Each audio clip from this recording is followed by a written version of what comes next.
Could you please put your hands together for Joe Rogers? Thanks, Samuel. How many people here want to get the maximum value out of our time together by a show of hands? Education, education, education, edu. Great. The fact you're in this room means education is important to you. So tomorrow morning when you wake up, you'll go, you know what? I know something about joint ventures. 50%. 50%? All right, 50-50 joint venture. Let's go. Not necessarily what you need to do with a joint venture. The idea is you get into bigger joint ventures, smaller risk. What if this isn't everything it's cracked up to be? That's all I do most days. Common sense questions about what if? What if this happens? What if that happens? Why are all these 50 other people on this document? Oh, yeah, I don't really know who they are. Know who they are. Get to know them.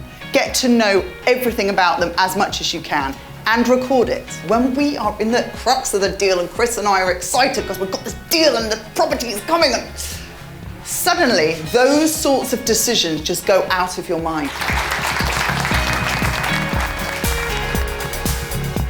You've got to really think about how you're structuring for control. Right, look, I'm going to own 90% and you're going to own 10%, Sam, okay? But you and I are both going to be on the board. What we've done is 90-10 split up here, but we've got 50-50 split at the board level. We've just met, we've gone on our first date. Would you get married straight away? No. No. I want you to think about that in the context of this relationship because it is like a marriage. One of the things that's really important, and by the way, this is just a life lesson, is you set boundaries. This is what I will do, Chris, in our joint venture. That is what you're going to do. You will make mistakes, and having a contract does not mean you will not make mistakes. Fact.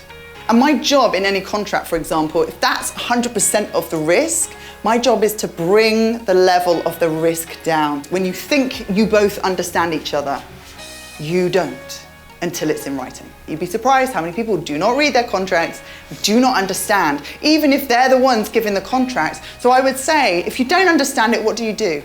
Ask the person that gave you the contract. Like, Chris, what does this mean? This doesn't make any sense. You know what Chris will say? Actually, I've no idea what that means either. That is classic.